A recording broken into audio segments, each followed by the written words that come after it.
Assalamualaikum warahmatullahi wabarakatuh. Kami dari kelompok 9 yang akan membahas tentang komunikasi dan perilaku konsumen yang beranggotakan 1. Hilal Wahyu Santoso dengan NIM 262, kemudian Etika Rahmawati dengan NIM 264, dan yang terakhir ada Umul Dian Maimunah dengan NIM 265. Perkenalkan, saya Etika Rahmawati dengan NIM 264. Di sini saya akan membahas tentang komunikasi. Komunikasi merupakan alat unik yang digunakan para pemasar untuk membujuk para konsumen agar bertindak menurut dengan cara yang diinginkan. Kemudian, komunikasi terdiri dari beberapa bentuk. Yang pertama ada verbal, yang kedua visual, dan yang ketiga kombinasi. Kemudian, pemasar sepakat bahwa komunikasi merupakan transmisi atau pengiriman pesan dari pengirim kepada penerima melalui medium atau saluran transmisi. Kemudian ada komponen komunikasi. Yang pertama ada pengirim. Pengirim merupakan sumber formal atau informal. Sumber komunikasi formal yaitu berupa organisasi untuk mendapatkan laba maupun nirlaba. Sedangkan sumber komunikasi informal yaitu orang tua atau teman untuk memberikan informasi mengenai produk. Kemudian yang kedua ada penerima. Penerima komunikasi pemasaran formal yaitu menjadi calon atau pelanggan yang dibidik atau anggota audien. Selain itu ada juga audien perantara dan yang tidak diharapkan. Audien perantara yaitu sebagai grosir, distributor, dan pedagang retail. Sedangkan audien yang tidak diharapkan contohnya meliputi pemegang saham, kreditor, pemasok, karyawan, bankir, dan masyarakat. Yang ketiga, ada medium. Medium merupakan saluran komunikasi. Ada dua yaitu impersonal atau media massa dan interpersonal atau pembicara resmi antara penjual dan pelanggan yang terjadi secara langsung melalui telepon, surat, atau online. Kemudian, medium digolongkan sebagai bahan cetakan seperti surat kabar, majalah, billboards, siaran TV, dan lain-lain. Yang keempat, ada pesan. Pesan bersifat verbal yaitu lisan atau tertulis, kemudian ada non-verbal yaitu seperti foto, ilustrasi, atau simbol, dan yang ketiga ada kombinasi antara keduanya. Pesan verbal atau lisan maupun tertulis biasanya dapat mencakup informasi produk atau jasa yang lebih spesifik daripada non-verbal. Kemudian, pesan kombinasi juga sering memberikan informasi lebih banyak kepada penerima daripada salah satu di antara keduanya. Informasi nonverbal terjadi baik dalam saluran impersonal atau interpersonal dan sering mengambil komunikasi simbolik. Dan komponen komunikasi yang terakhir adalah umpan balik. Umpan balik merupakan komponen yang sangat diperlukan dalam komunikasi impersonal dan interpersonal. Umpan balik yang cepat waktunya akan memungkinkan pengirim untuk memperkuat, mengubah, atau memodifikasi pesan untuk menjamin agar dapat dimengerti sesuai apa yang dimaksud. Assalamualaikum warahmatullahi wabarakatuh. Perkenalkan, saya Hilal Wahyu Santoso. Kali ini saya akan bahas tentang submateri proses komunikasi. Yang pertama, ada pemrakarsa pesan atau sumber. Pertama-tama, pemrakarsa pesan atau sumber atau sponsor harus memutuskan kepada siapa pesan tersebut harus dikirim dan apa isi pesan yang harus disampaikan. Setelah itu, mereka harus memutuskan isi pesan apa yang harus disampaikan karena agar mudah ditafsirkan atau mudah diterima, dimengerti oleh para audien, sehingga target akan tercapai. Lalu kita masuk poin kredibilitas. Kredibel artinya perihal yang dapat dipercaya. Sponsor komunikasi dan kejujuran serta objektivitas yang dirasakan mempunyai pengaruh besar pada cara komunikasi yang diterima oleh penerima. Poin kredibilitas ini sangat berperan penting atau berpengaruh pada bab kali ini, yaitu pada pemrakarsa pesan atau sumber yang akan mengkomunikasikan pesannya atau produknya kepada para calon pembeli atau audien. Lanjut, macam-macam kredibilitas. Yang pertama ada kredibilitas sumber informal. Sumber informal ini terdiri dari orang-orang, tetangga, rekan kerja, pun teman sekitar. Salah satu sebab utama mengapa sumber informal berpengaruh besar terhadap perilaku penerima pesan adalah karena mereka dianggap tidak memperoleh keuntungan apa-apa dari transaksi produk yang mereka anjurkan.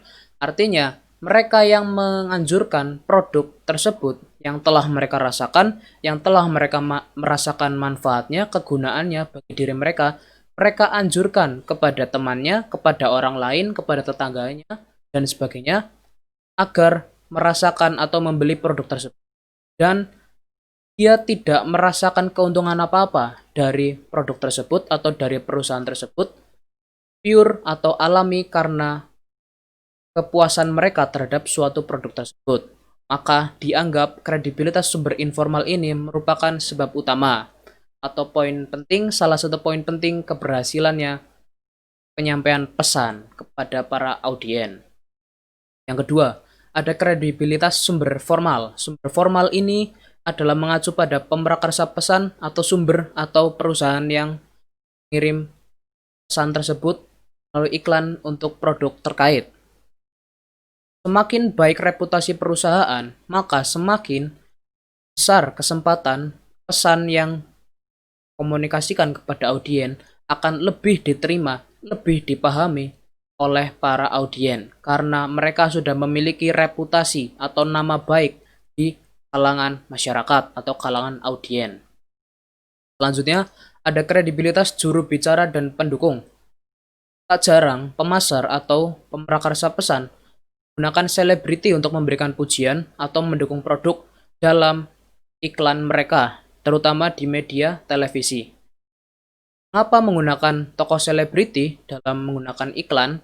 Sebab tokoh selebriti dianggap memiliki kredibilitas, memiliki daya tarik bagi para audien atau pendengar calon pembeli.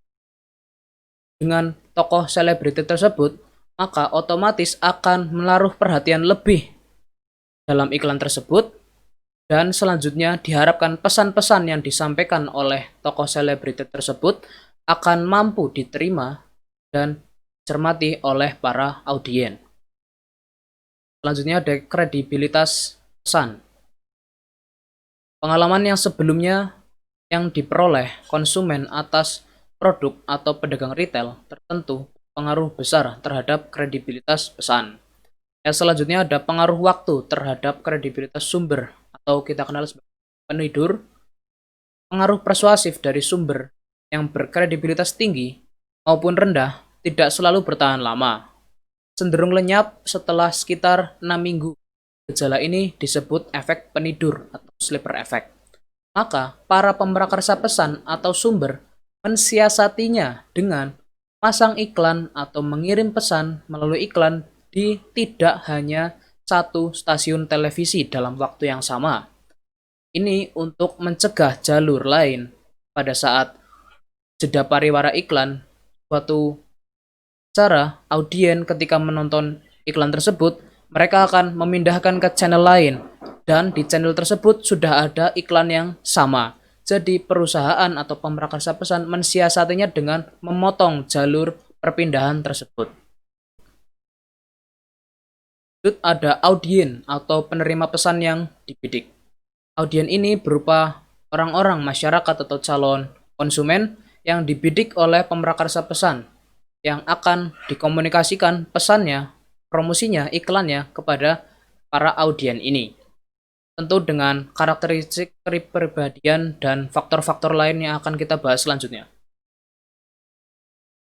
Faktor yang pertama adalah suasana hati. Suasana hati atau mood atau pengaruh perasaan memainkan peran penting terhadap cara pesan diterima. Orang atau audien yang sedang suasana hatinya senang, gembira, pasti akan mudah menangkap isi pesan dari pemrakarsa pesan atau sumber tersebut. Berbanding terbalik dengan orang yang sedang sedih atau mungkin patah hati, galau, marah mungkin, mereka akan tidak dapat menerima pesan yang dikirimkan oleh pemrakarsa pesan atau sumber dan mereka cenderung akan mengabaikannya. Pesan akan tidak manfaat bagi mereka, tidak maksimal. Selanjutnya ada hambatan komunikasi. Dan komunikasi ada persepsi selektif dan kegaduhan psikologis. Yang pertama, persepsi selektif. Konsumen memperhatikan pesan-pesan iklan secara selektif. Mereka cenderung mengabaikan iklan-iklan yang tidak mengandung kepentingan khusus atau tidak berkaitan dengan mereka. Artinya, orang-orang tidak akan melihat semua iklan yang ada di media massa. Contohnya televisi, radio, atau koran, dan sebagainya. Mereka cenderung pilih-pilih iklan produk apa yang mereka rasa butuh atau mereka rasa tertarik melihatnya untuk dilihat iklan tersebut dan akan tertarik. Selanjutnya ada kegaduhan psikologis. Seorang pemirsa yang dihadapkan dengan kekacauan 9 buah iklan secara berturut-turut selama jeda program mungkin benar-benar tidak akan menerima atau mengingat apa-apa dari yang telah dilihatnya. Ini karena banyaknya pesan atau banyaknya iklan dalam satu kali mereka melihat iklan dalam satu kali waktu. Jadi, pemrakarsa pesan atau sumber mensiasatinya dengan mereka menjadwalkan penayangan iklan tersebut secara berkala.